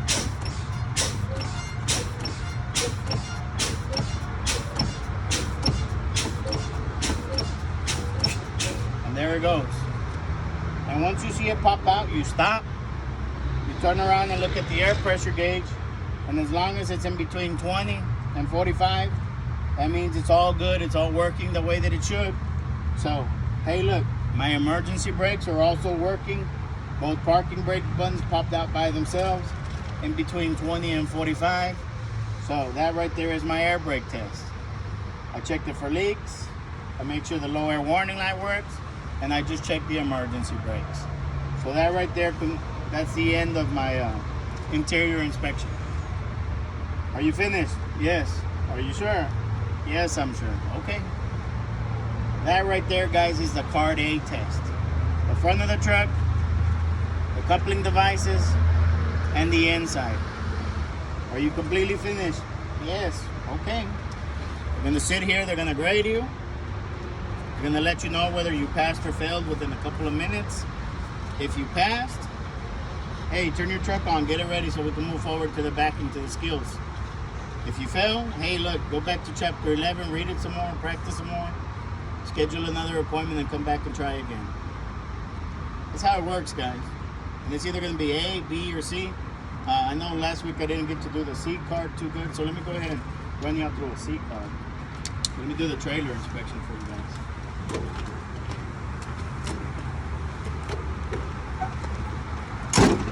Guys, if any one of y'all picks the letter C, the instructions for the letter C are going to be, look, I want you to check the coupling devices first on the truck and the trailer. And then after that, I want you to inspect the trailer from the front to the rear. So, you come over here, check all the coupling devices first, just like I showed you earlier. You do all of that. And then once you finish with the coupling, you just start on the trailer. And it's right here, guys. Look, it says trailer components front. Okay? The only thing I see on the front of this trailer is this header board right here, or headboard, whatever you want to call it. And if you look, it's welded. So I'm going to check all the welds first. Make sure they're not cracking or breaking. The header board's not loose or falling off. I'm going to make sure it's straight, not cracked or bent or broken. And I got to make sure I check that because it's got to be strong enough to secure the load from sliding forward. And that's it for the front of the truck. Next, it says side lights and reflectors.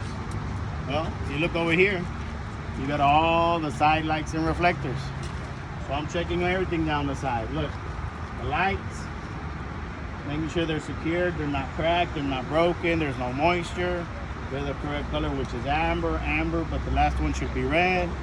Functions, these only have one function, so I'm making sure they all work. And these are called marker lights or clearance lights, whatever you want to call them, guys. Look, I got two types of reflective stickers. The stickers and the hard plastic reflectors. They're both glued on, so I'm just making sure they're not peeling off or falling off. And I'm making sure nothing is ripped, cracked, broken, they're clean and visible. If you want to tell them covering at least 50% of the side of the trailer, we got to check all of that. So that's your side lights and reflectors.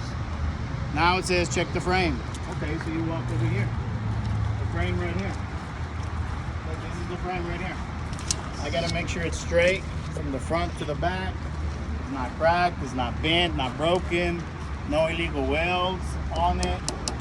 And all of these that you see over here, all of these are from side to side. Those are all the cross members that are joining the frames together, which are also welded. And we're making sure they're straight, not cracked, bent, broken, no illegal welds on them. because those have to be strong enough to secure the load up on top. After frame, if you look here, now it says landing gear, which is right here. I'll make sure the landing gear is up all the way. Nothing's cracked, nothing's bent, nothing's broken. Everything's secured with the nuts, the bolts, the welds. The handle's back on the hook. Everything is full of grease, so it works the way that it should. And that's your landing gear. And then it says tandem release. You turn around over here and you just say, hey, look, this trailer does not have a tandem release for me to check. That's all you got to tell them, guys. But if you forget to tell them that, that's an automatic fail on the test, guys. So don't forget that. Trailer axle. Well, we got to check this axle. Okay, suspension. Look, we got a spring mount and another spring mount. These are welded though.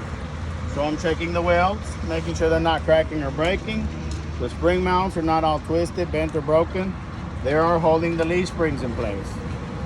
Leaf springs. We'll check the bushings inside. We'll make sure the leaf springs are straight, not shifted, cracked, bent, broken. All that same stuff we tell them up front, guys. We'll make sure to check the U-bolts that are holding them, not shifting, zizzering, all of that. But the trailer has a torque arm. That's something that we don't have on the front of the truck. It's this little bar that you see right here underneath the leaf spring right here. So this little bar is called the torque arm. If you look at the torque arm, it's got nuts and bolts front and back that we got to make sure it's secured with. We got to check that the torque arm is straight, no cracks or bends or breaks. And the trailer also has a torsion bar, which is this bar that goes from side to side over here.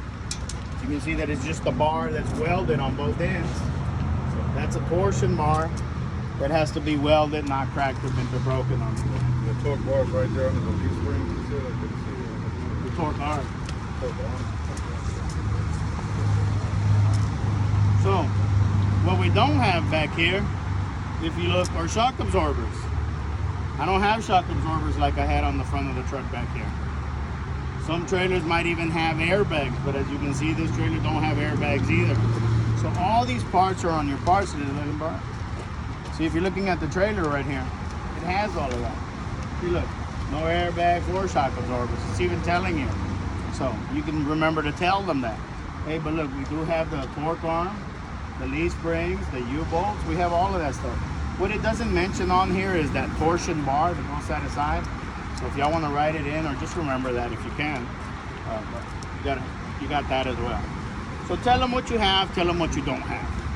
When it comes to the brakes, if you look inside here, you'll see the brake hose, you'll see the brake chambers. If you go around the back, you could actually see everything better from back here, guys.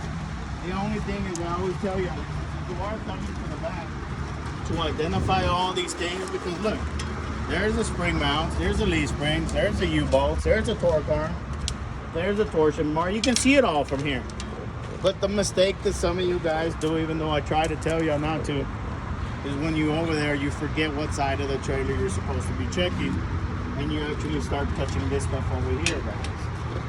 And you're inspecting the wrong side of the trailer, and you're not getting any points because you're not following the instructions. They said, check the driver's side, you know? And you forget though because you're just nervous or whatever, and you start touching stuff over here. That's why if you are gonna come back here, make sure you're touching everything on the driver's side, okay? Don't mess up by touching anything over here. So you have everything there. Look, there's the brake hose, the brake chamber. You can see the slack adjuster, the push rod. You can see the brake drums, the brake linings. You can see all the brake parts there too. The only thing you're not gonna see is the ABS wire, because the trailer is old and it does not require ABS brakes. But everything else we have it there. Okay, so that's your brake parts. And it says tires, right, for the axle. So if you come over here, you got 2 tires now. Anytime you have 2 tires, that means you are allowed recaps. Hey, look, I'm allowed recaps as far as the thread. I'll make sure that there's still at least 2 32nds of an inch of thread on each tire. And make sure you tell them that each tire, not just on one, you know, because we got to check both. We got to touch both. I got to check the sidewalls, no abrasions, no bulges, no cuts, same thing. Mounted evenly onto the rims. I got to find the 2 valve stems because now I got 2 tires to check to make sure that the valve stems are not damaged or leaking, that each tire has 100 pounds of pressure or filled to the manufacturer's specs.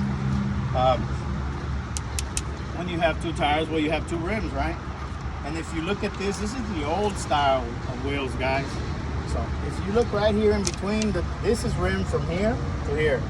But this part that you see right here with these grooves in it, that is a spacer that is separating the two rims, which is creating this gap in between the tires right here, so they don't touch. Because if your tires touch, they get hot, they can catch on fire, they can blow up, you name it. So we have to make sure that we check not only the two rims, but also the spacer. And you got to remember to tell them that nothing is cracked, bent, broken, no illegal welds, that the spacer is centered in the line in between the two rims, and that it is creating this gap so our tires don't touch and get hot and blow up. And now, because we have this gap, though, we also got to make sure that it's clean inside there, that nothing gets stuck in there, because then that can throw our tires off balance. If you look, this is the same kind of seal that we have up front. It's a hub oil seal where you check the oil. So we just make sure the seal's not leaking around the edge. Everything is tight, nothing is broken. It is full, because again, it has the marks that say add and full right there. The lug nuts and the studs, there they are, same thing. No shiny metal, rust, trims, cracked, bent, broken, all clean. Everything's straight, nothing stripped, worn. A lot of it is repeating it, but a few different sizes and stuff to check now. But it's all your tires and your rims and stuff. So that right there was the suspension, brakes, and tires. And now it says check your rear of your trailer. So if you look back here, what do we have? We got mud flaps. The brackets that are supporting the mud flaps right here, look. Make sure nothing's cracked, bent, broken, all the nuts and bolts are in place. The welds are good. They're not too high off of the ground. They're no more than 8 inches from the ground. No rips or tears or missing chunks. All of that on the back of the mud flaps. But it also says lights and reflectors. So we got to check the lights and the reflectors on the back side too. If you look at the lights, most of them are red. You should only have one white one, which is the reverse light. I'm sorry, the license plate light. Your license plate light right here. But look, as far as functions, this is the left, that's the right. Together they're tail lights, together they're forward flashers, together they're turn signals. And these three, which look just like these, are clearance lights that just have one function. 4 on the outside, 1 on the inside. 1 also right here only because it's just for the license plate. Call out the colors, tell them about the lights. Then you start talking about the reflective sticker again, not peeling, ripped, worn, trying to cover most of the back of the trailer, clean and visible. If somebody, parts list real quick. Guys, the parts list, when you're looking at them, right here, look, right before coupling devices, what does it say? No doors, ties, and lifts. If you look at the trailer, no doors, ties, and lifts. Guys, doors. There's no doors on our trailer because it's a flatbed, it's not a box, right? If you look at the back of our truck, sometimes some trucks have doors on the sides or toolboxes that have doors, but again, we don't have nothing on the back of our truck or our trailer that are doors, right? Ties. Any tie is a chain, a strap, a rope, anything you use to tie a load. Do y'all see anything on our truck or trailer to tie a load anywhere? So we don't have ties either, right? Lifts. Tommy lift, delivery lift, any kind of lift on the truck or the trailer. We don't have that shit either, right? But it's on the test right there. They have those on their test. It says no door. It says ties, lift, doors. Ties, lift, doors. Hey, look, I don't have it on the back of my truck or my trailer. If you're doing a full truck, if you're just doing the B, you tell them over there. If you're doing the trailer, you tell them over here. It's just something you're going to say that you don't have, and that's it. Are you finished with the coupling and the trailer? Yes, I am. We check the coupling, we just check the trailer. Okay. Well, if you're done to complete the test, go check the lights, go check the inside of your truck, go show me how you will turn it on. So that same thing we did on the other card. It's just a different card. All we did was a different section on the outside, but the inside is always the same. The coupling is always the same if you're here for a day license. If you guys get the B card, well, hey, look, you know what? You got the B card. Come over here.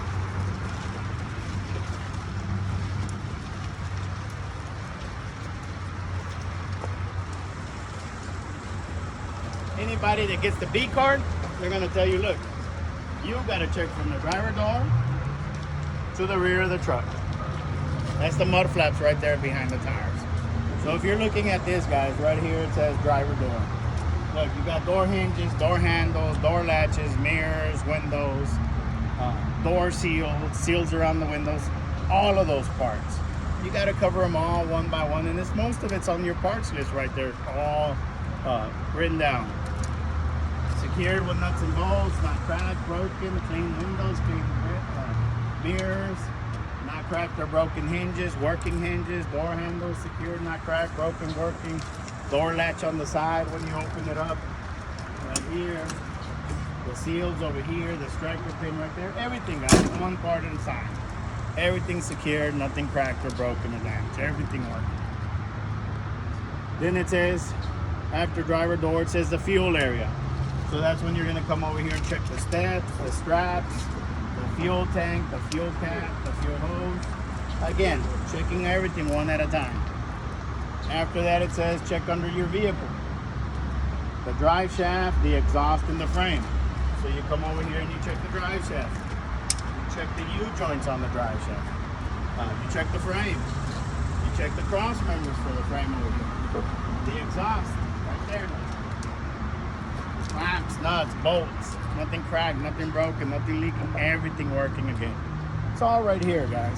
You just got to be looking at the sections that you got to cover. After that, it says the drive axle. If you look here, as far as suspension, look, we got a spring mount, we got the leaf springs, the bushings, the U-bolts, the shock absorber mounts. We have a torque arm, but on the truck, it's side to side over here, look. It's inside there. It's just a little bar that goes from side to side in there. And then, but our truck also has airbags. So we also got to cover the airbags over here and the air mounts on this section of the truck. But everything, again, look, everything's got nuts and bolts or welds. So we're checking that it's secured, it's not cracked or broken. If we're checking these air mounts, they are holding the airbag top and bottom. I'm also making sure the airbag don't have abrasions, bulges, cuts, holes, really, right? Anything that's gonna cause it to leak the air and not work. So one thing at a time, guys. Repeating the condition, the securement, real quick reason why you're doing this in the first place. And then you do the brakes, which is all right here. Again, look, hose, ABS, brake chamber, slack adjuster, push rod, brake drums, brake liners, everything is there. And then if you look at the rims and the tires, well, it's almost like the back, right? 2 tires, 2 30-seconds, recaps, 2 rims to check, but this style does not have a spacer.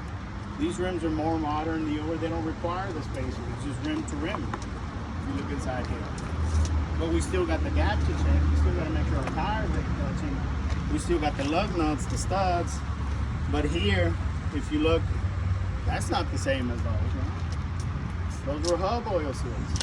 This here, you just say, hey, look here, I have an axle seal to inspect. Make sure the axle seal is secured, is not broken or leaking, and that's it, because there's no level to check. Valve stems too, lug nuts, studs, same shit, guys, all over there. So then when you cover that, you're already over here. Now it says coupling devices. Well, you gotta do the coupling devices for that section of feet. After you do those, it says, okay, check the rear of your truck. All right, so what do we got on the rear of the truck? Same thing we got on the rear of the truck. Brackets that hold the mud flaps and mud flaps. Secured, no rips, no tears, missing chunks, within 8 inches, nuts and bolts in place, everything, right? Lights and reflectors, well, we got that too here also. Reflectors and lights. These right here, guys, are actually the same thing as these. They're hard plastic reflectors, they're not lights. The only lights we have are these 3 down here. These are just hard plastic reflectors. But again, secure, no ribs, no tears, cracks, breaks. Functions. Well, these have 4 functions if you're looking at the red lights. The turn signals left and right, brake lights, tail lights, 4-way flashers, just like the 4 on the back. The white one, well, that's our reverse light. 1 function on it. And you see, and that's everything from the driver door to the rear of the truck. You finished? Yeah, okay. We'll check the light. inside, to the engine stuff. Nobody's gonna get away from those couplings. Nobody's gonna get away from that inside if you're here for an 8 ounces. The only thing that's gonna change is either gonna be A, B, or C. Hey, you don't want you to do the whole thing for me. Full truck and trailer. There you go, Champ over here, see? So, hey, if you get that card, well shit, that means you're doing everything on here, right? You're gonna start here and you're gonna cover everything all the way to here. But this is where it gets a little tricky. Because this is where you gotta be careful, guys. If you get a full truck and trailer, this is where you're doing everything, right? And you might get to the back of the truck and they might ask you, hey, are you done? What are you gonna say? This is the only time you say no, because you asked me to do a full truck and trailer, and I'm not done checking everything. I've barely covered everything on the outside. I haven't checked anything over here on the inside. If you were asked to do a full truck and trailer and you know you haven't covered everything, the answer should be no. Until you cover everything inside and out. That's when it becomes a full truck and trailer, and that's the only time you answer yes on it. So that's the only time you gotta be careful that they don't trick you into saying yes, because man, you did all this hard work out here and you haven't checked the inside. And you gotta be careful, because sometimes you guys will be like, yeah, well, look, I checked everything on the outside, so I'm done with the outside, but I still gotta do the inside. Oh, so you're done? Ah, there it is, done, right? And they try to twist your own words, guys. So no, I'm not done. I barely covered this. I still gotta do more stuff over here, whatever you're still missing. You just got to remember, full truck is that whole piece of paper, guys, from and back. But that's how that works, guys. What you got? You're not going to be able to have this with you. No, you can't have that one, guys. That's what you got to memorize. This is the only one you have, guys. And I mean, but if, like I was reading out all those sections, you just got to put those parts to these sections right here. We don't hand this one out. Y'all want to take pictures, you can download it onto your phone or whatever. Of this one, so you can be looking at it. Some of y'all have made y'all's own copies, because if you got a printer, you can print it or whatever, you know, at home. So it's just called a memory aid, CDL memory aid, and you can download it. Sometimes he does have extra copies inside there, guys, but not all the time. But that's how it works, guys. Any quick questions, anybody? Because shit, I have to haul ass to the DPS. It's running late. I apologize. What you got?